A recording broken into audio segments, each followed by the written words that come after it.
4차 산업혁명이 경제 아젠다로 떠오르면서 정체된 국내 금융산업에 혁신이 필요하다는 목소리가 높아지고 있습니다.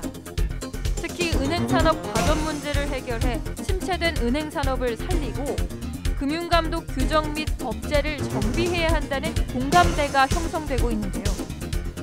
이를 위해 금융감독원에서도 금융산업 성장을 더디게 하는 규제들을 점검하고 이를 개선하려는 노력이 진행 중입니다. 오늘 서정희의 경제펀치에서는 성균관대학교 법학전문대학 고동원 교수를 모시고 한국 금융산업이 마주한 과제와 그 해결 방안을 함께 고민하는 시간을 마련했습니다.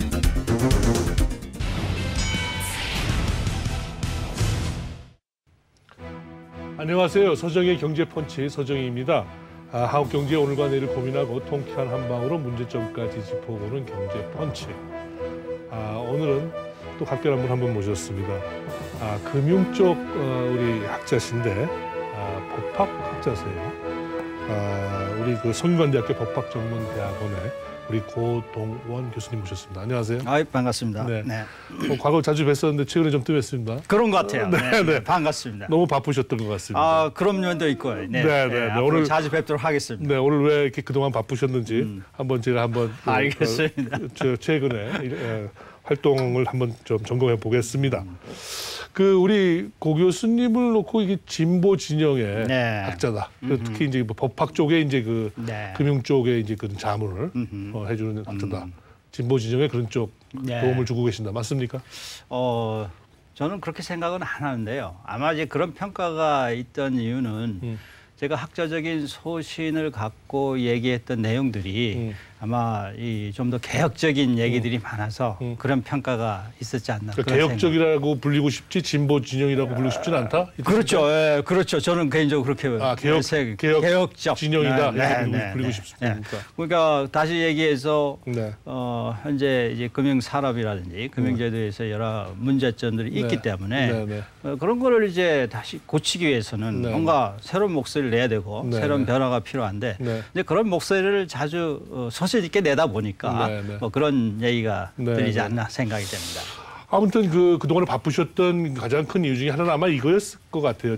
문재인 정부가 이제 출범 이후에 각 영역별로 부처별로 부문별 행정개혁위원회라고 하나요? 이름이.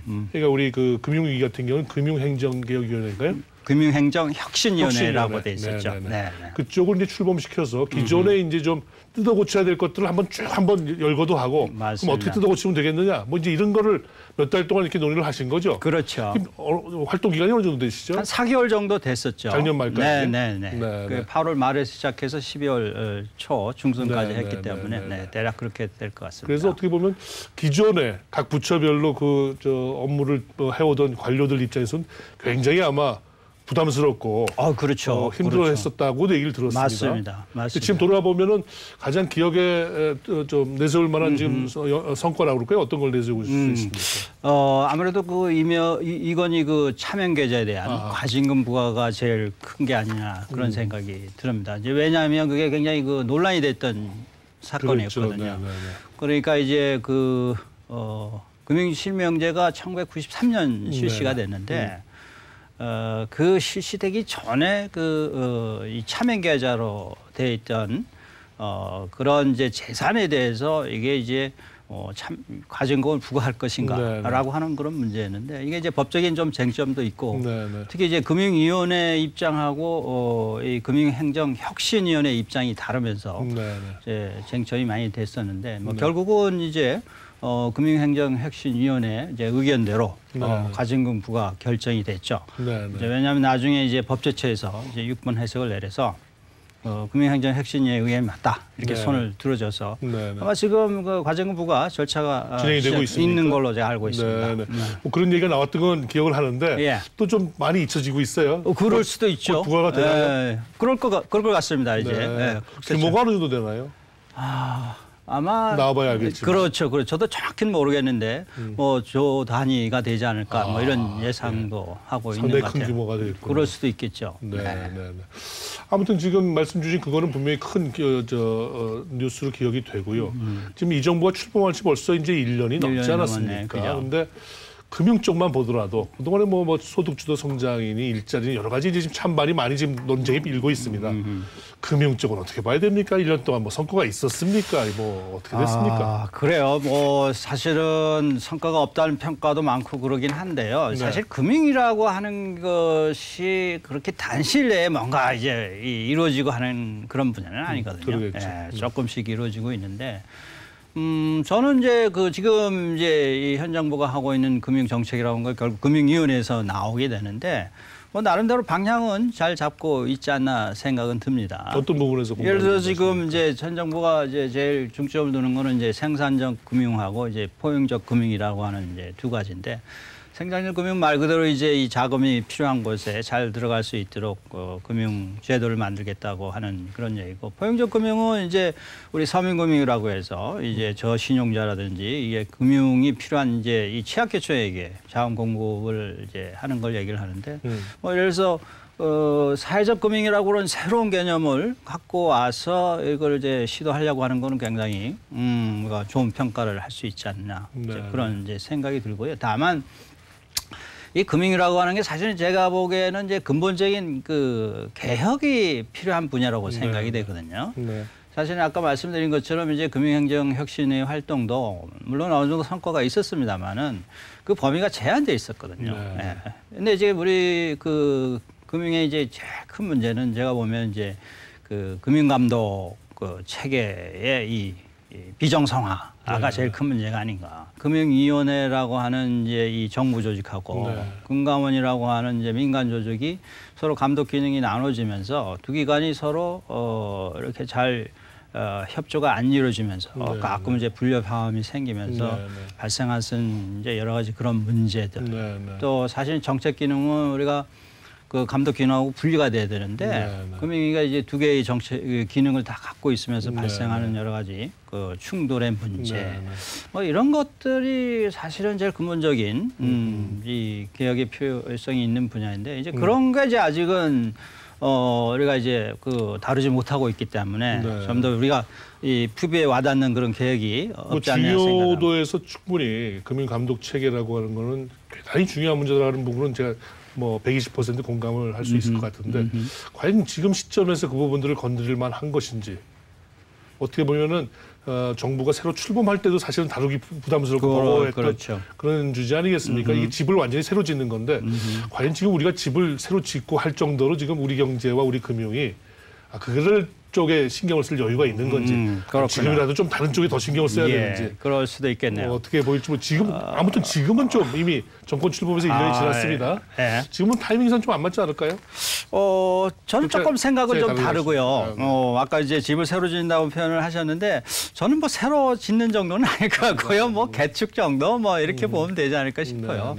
그러니까 이제 사실은 지금 아까도 말씀드린 것처럼 금융위원회가 하고 있는 감독 기능을 금감원으로 넘기고 그다음에 이제 금융위가 하고 있는 금융정책 기능은 이제 기획재정부로 넘기면 사실은 그걸로서 이제 되는 거거든요. 그러면 이제 금감원이 말 그대로 명실상부한 이제 금융감독 기구가 되기 때문에 그 이제 금융감독원이 물론 이제 내부 이제 의사 결정 회의체를 가져야 되겠죠. 뭐 단독으로 할 수는 없는 거고. 그렇게 해서 거기서 모든 결정을 하면 아무래도 정부의 입김을 덜 받기 때문에 정부 조직이 아니라서 그러면 금융감독을 할 때도 아까 제가 말씀드린 그런 독립성을 더 위주로 생각을 하다 보면 결국은 올바른 방향으로 가지 않겠나라고 하는 이제 생각입니다. 알겠습니다. 우선순위에 있어서 우리 고 교수님과 저는 약간 지금 그렇죠. 생각이 보이고 있습니다만 하여튼 고 교수님은 그게 지금 현재로서 저는 가장 근본적인 우선순위에 둬야 되겠다. 그렇습니다. 그 다음은 뭐가 될까요? 그 다음은 이제 두 번째 생각하는 거는 그 금융 소비자 보호를 위한 이 금융 규제의 완화 정책이 필요하다는 생각이 들어요. 다시 말씀드려서 지금 금융 관련 법령에 보면 굉장히 사전적인 규제 내용이 굉장히 많거든요. 그러니까 한마디로 금융 당국이나 금융 감독 당국이 일일이 뭐뭐 해라라고 다 이렇게 지시를 해주기 때문에 금융기관은 거기에 따라서 해야지 다른 그 길이 없는 거거든요. 우리가 이제 아시는 것처럼 그 비대면 금융거래가 허용이 됐잖아요. 그러면 온라인상에서 실명 확인을 해야 되는데 이걸 어떻게 했냐면 금융당국이 딱 정해줬어요. 7개 딱 정해주고 이 중에서 3개 이상 요건을 충족을 해서 해라 이런 얘기거든요. 이제 그러면 금융기관은 그냥 3개만 그냥 하면 돼요. 그러니까 더 새롭게 안전성이 있는 이 비대면 실명 확인의 방법을 개발할 이윤이 없게 되는 거예요. 예. 그러니까 그런 저 생각엔 그런 경우도 자 앞으로는 비대면 실명 확인하도록 그렇게 방침을 바꿨으니 금융기관이 알아서 해라. 당신네들이 제일 확실한 방법을 개발해내서 소비자에게 피해가지 않도록 그렇게 해라.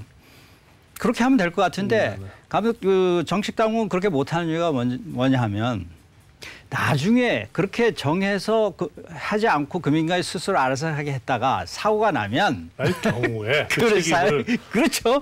그 책임을 결국 금융당국이 지게 된단 말이에요. 여기까지 또 파편이 튄다. 예를 들어서 우리 2014년도에 그 신용정보 누출 사고가 일어났지 않습니까? 그러니까 국회에서 난리가 났죠.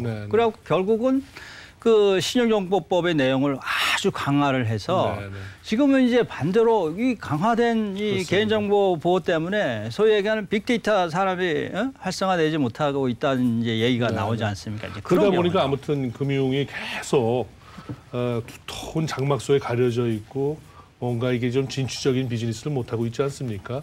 그래서 금융산업의 경쟁력이 어느 아프리카 어느 나라 수준이다. 맞아요. 얘기가 이제 많이 됐는데 아무튼 이제 그런 부분들을 많이 좀 혁신했으면 좋겠다라는 게 이제 의견 아니시겠습니까? 맞아요.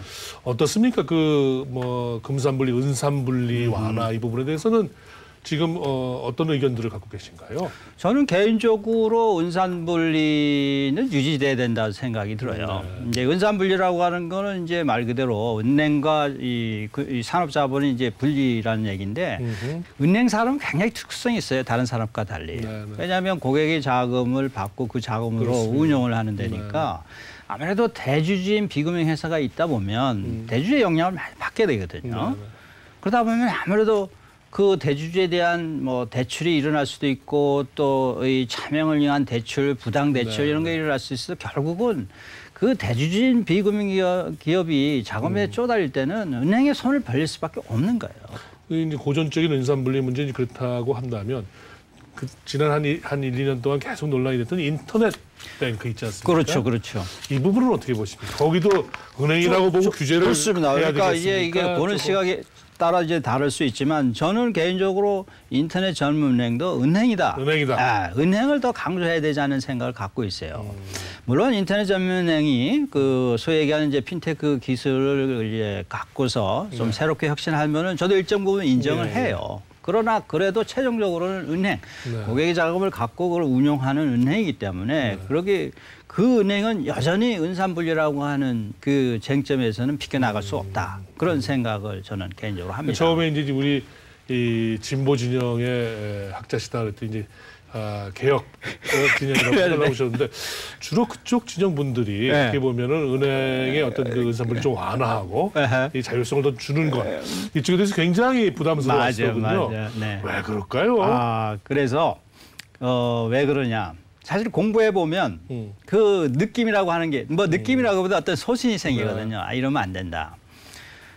특히 이제 우리나라 같은 경우는 아시는 것처럼 그건 말씀 주셔서 죄송합니다만 기존에 어떻게 보면은 보수 진영이 기존의 은행의 어떤 리더 그룹 또는 은행의 지배 구조에 정점이 있었던 정부라든지 이쪽하고 가까워서 그쪽은 그쪽을 열어주고 싶은데 항상 오히려 그 반대편에 서 있으시다 보니까 그 반대 목소리를 내신 거 아닙니까? 그 완화 입장은 그거거든요. 이제 대주주가 들어와야 은행이 제대로 경영된다고 하는 그런 입장인데 사실은 그게 굉장히 위험한 생각이거든요. 그리고 우리나라 같은 경우는 재벌의 그런 특성과 그다음에 아까 말씀드린 것처럼 금융감독이 제대로 돼 있지 않는 게 또 하나의 문제예요. 아시는 것처럼 2011년 상호저축은행 사태나 2013년 동해증권 사태에 비춰봤을 때 만약에 금융감독이 제대로 작동이 된다면 그건 막아 있어야 되는 거거든요. 못한다고요. 지금 그게 쉽지 않고요. 이제 그런 상태에서 은산분리 완화를 해서 대주주를 이제 비금융기업이 맡게 하면 저는 감독을 철저히 할 수 없을 거다. 그럼 문제가 생길 거다. 오히려 역설적으로 운산분리가 계속 우리가 유지됐기 때문에 그래도 은행 산업이 크게 망치지 않고 이 정도까지 왔나. 저는 또 그렇게 생각을 합니다. 오히려 감독 역량과 이 부분이 충분히 이제 강화되고 그래서 웬만한 은행 환경, 금융 환경을 이제 우리가 충분히 관리 감독할 수 있는 환경이 됐다라고 한다면 조금 이제 그런 것들을 풀어줄 수 있을까요? 뭐 그렇게 이제 볼 여지가 있는데 과연 감독이 완벽하게 할 수 있느냐? 그건 이제 쉬운 일이 아니죠. 네. 저는 좀 두고 봐야 될 것 같고요. 이제 다른 나라 입법례를 보더라도 여전히 이제 미국 같은 경우는 이제 은산분리 유지를 하고 있고요. 하고는 있지만 하여튼 미국 같은 나라도 끊임없이 정권 교체에 따라서 조금 나아갔다 들어왔다 그렇죠. 계속 하고 있지 않습니까? 근데 우리는 어떻게 보면 너무 은산분리, 금산분리는 이 네 글자 속에 너무 벌써 한 30년 이상 너무 이렇게 둘러싸여 있는 거 아닌가 하는 생각이 듭니다. 뭔가 조금씩 변화를 시켜보고 해야 되지 않을까 하는 생각이 많이 듭니다. 뭐 그런 이제 생각도 할 수 있지만 우리나라가 갖고 있는 이 경제 이 특이성, 즉 재벌이라고 하는 이 그 경제 체제를 갖고 있는 한 굉장히 쉽지는 않지 않겠느냐 생각이 듭니다. 그래서 이 재벌의 그런 여러 가지 이 지배구조의 투명성, 경영의 투명성 뭐 이런 것들이 갖춰지고 또 감독이 어느 정도 완벽하게 이렇게 이루어지게 되면 뭐 검토할 수는 있겠죠. 은행이라고 하는 곳이 어떻게 보면 그렇게 고수익을 올린다든지 그게 물론 은행 종사자가 됐든 은행의 어떤 간부가 됐든 그렇다고 한다면 그렇게 아마 은산분리 된 그만 목소리가 그렇게까지 강하지 않을 것 같은데 아직도 우리 사회에서는 은행이 어떻게 보면 굉장히 독점적이고 맞습니다. 뭔가 이렇게 돼 있습니다. 사실 은행의 국내 은행의 과점, 독과점화가 또 심각해요. 은행 몇 군데가 국내 돈의 90% 이상을 다 움직이고 있지 않습니까? 이러다 보니 이게 너무 어떻게 보면 돈이면 권력인데 이게 집중돼 있단 말이죠. 그러다 보니까 이걸 그냥 둬서는 안 되겠다 이렇게 되는데 이 부분들이 어떻게 보면 좀 균형화되고 완화된다면 은산분리, 금산분리 이 도구마에서 좀 벗어날 수 있지 않을까요? 먼저 은행이라고 하는 것이 너무 지금 과점화되는 거 아니에요? 저는 뭐 그 과점화하고 은산분리하고는 그렇게 연결고리를 굳이 찾을 필요는 없다고 생각을 하고요. 그럼 뭐 분리해도 충분하다는 생각이 들고 이제 과점화 말씀을 하셨으니까 제가 좀 부총적으로 말씀을 드리면 그 지적하신 것처럼 사실 우리 은행 산업의 과점화가 참 심각합니다. 심각하죠. 그죠? 네, 지적하신 것처럼 뭐 아시는 것처럼 4개 은행 그 대형 4개 은행이 주도를 하지 않습니까? 유럽의 이번에 찾아보니까 유럽의 평균 은행 수가 200개가 넘더라고요. 그렇죠. 당연하죠. 그러니까 우리나라 경제 규모에 비춰봤을 때 이 은행 수가 너무 적어요. 네. 그리고 25년 동안 은행이 신설되지 않았다는 거는 사실은 문제예요. 적다는 얘기 몇 개 은행이 너무 집중화돼 있다는 얘기입니다. 그런 거죠. 우리가 다양한 은행이 나와서 그러니까 그래서 소매 금융만 전문을 하는 은행도 나오고 아니면 사회적 금융만 전문을 하는 게 다양한 은행이 나와서 그 나름대로 그 시장을 만들어 가야 되는데 큰 은행 내에서 그냥 다 또 거의 그러니까 뭐 다 이 은행 상품도 비슷하잖아요. 뭐 가계대출 한다면 다 똑같이 하고 그러니까 경쟁력이 없는 거고 결국은 그 피해는 사실은 소비자에게 오는 거예요. 그 금융행정혁신위원회 이제 성과 중에 하나로 이제 이건희 회장 참여했는데 이게 이제 삼성이다 보니까 자꾸 여러 가지 바라보는 시선이 어떻게 보면 다른 의도가 있는 거 아니냐 뭐 이런 시선들이 참 많이 있었습니다. 그렇군요. 그 후로도 지금 그 금융 당국에서 나오는 몇 가지 사건들이 삼성증권 물론 거기는 사고가 나서 그렇습니다만 최근에 삼성바이오로직스 문제까지 계속 삼성 본부 쪽이 자꾸 건드려지니까 어떻게 보세요? 거기에 나름 좀 손을 대셨던 글쎄, 아니 뭐 일부러 삼성을 지명했다고 생각은 하지는 않고요. 이제 다만 이제 그 처리하는 과정에서 이제 논란의 여지는 이제 있을 수는 있겠죠. 그러나 뭐 삼성을 지목해서 한 거라기보다는 일반적인 금융 감독을 하다 보니까 나오는 그런 문제점을 지적을 한 거다. 뭐 이렇게 뭐 이해를 하면 되지 않을까요? 그렇게 해야 되겠죠. 특별히 이게 뭐 그렇죠. 표적 뭘 했다고 얘기할 수는 네. 당연히 없겠죠. 맞습니다.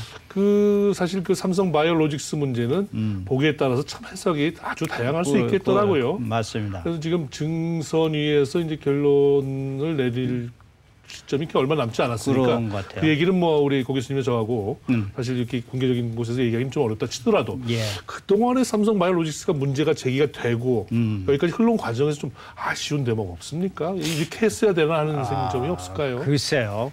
언론 보도에는 그런 얘기는 있는 것 같아요. 이제 뭐 한 1년 전에는 뭐 크게 문제 삼지 않다가 이렇게 1년 후에 문제 삼았다고 하는 그런 부분은 그건 이제 감독 당국에 물론 이제 입장 변화가 있을 수는 뭐 있는 거고요. 이제 다만 그게 이제 교묘하게 이제 시점 그런 면에서 이제 생긴 거라면 그런 이제 오해 소지가 이제 있게 하는 거는 조금 이제 좀 신중할 필요는 있지 않나 생각이 들죠. 그 정책을 펴놓은 입장에서는 다 정책이 어떻게 보면 순기능 또는 목표한 바가 있지 않겠습니까? 그렇죠. 그래서 이제 그런 부분들을 정책 펴놓은 입장에서 충분히 공감을 해줄 필요가 있겠는데 저는 최근에 이제 그 대목과 관련해서 이 부분이 좀 뼈가 아프더라고요. 그 현대자동차 지배구조 개선 과정에서도 이제 엘리엇이 붙지 않았습니까? 삼성 바이오로직스와 관련해서도 여러 가지 이제 국제 글로벌 자본 입장에서 몇 가지 얘기가 나오고 있더라고요. 그런 측면에서 보면 우리의 환경이, 우리 주변 환경이 이제는 우리끼리만의 얘기는 아니지 않느냐. 그렇죠. 이 글로벌한 경제 금융 환경 속에서 우리가 헤쳐나가야 될 텐데 그런 부분을 잘 모르거나 또는 좀 도외시한 상태에서 정책이 섣불리 진행되다가는 오히려 이렇게 큰 코를 다칠 수도 있는 거 아닌가 하는 그런 지적에 대해서 굉장히 제가 이거 참 우리가 그래야 되겠구나 하는 그런 공감이 좀 들더군요. 어떻게 생각하십니까? 굉장히 그 일리 있는 지적이시네요. 뭐 이제 말씀하신 것처럼 금융감독을 함에 있어서 여러 가지 이제 국제적인 요소도 고려해야 될 필요가 있지 않냐 이제 그런 말씀이신 것 같은데 일부 이제 뭐 공감이 가는 얘기인데 그러나 이제 기본적으로는 제 생각에는 금융감독이라고 하는 거는 법과 원칙에 따라서 하는 게 제일 확실한 방법이 아닌가 생각이 돼요. 여러 가지 정책적인 걸 고려를 하다 보면 아까 제가 말씀드린 것처럼 금융감독의 이제 독립성이 훼손이 갈 수도 있게 되기 때문에 감독 당국이 해야 될 거는 진짜 법과 원칙 규정에 따라서 제대로 이렇게 할 수 있는 또 해야 되는 이제 그런 이제 원칙을 지켜 나가는 게 더 중요하다. 그 상장 회사들의 그 이 대주주의 경영 방어권을 어느 정도 허용해 줄 거냐 이게 이제 굉장히 찬반 논란이 많은 거거든요. 왜냐하면 경영권 방어 제도를 허용을 해주면 이게 사실은 경영의 그 자극제가 안 되기 때문에 그냥 대주주의 참모가 된단 말이에요. 그러면 사실 경영이 잘못 안 됐을 때는 잘못됐을 때는 책임을 물을 수 있는 방법이 없는 거예요.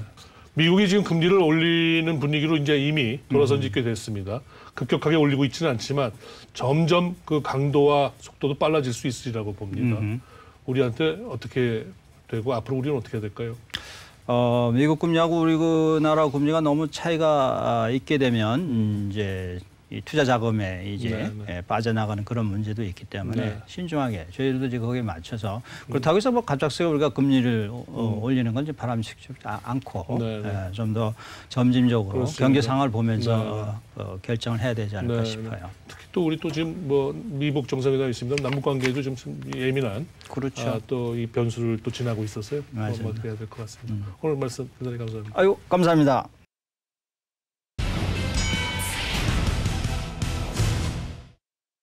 예, 지난 1년간 금융을 얘기한다면 몇 가지 특정한 사건들이 있었던 것 같습니다. 앞으로 금융 뭔가 방향타를 잘 잡고 우리의 개인의 부와 나라의 부를 잘 키워나가는 그런 금융이 됐으면 하는 그런 바람입니다. 조정의 경제펀치 오늘 여기서 인사드리겠습니다.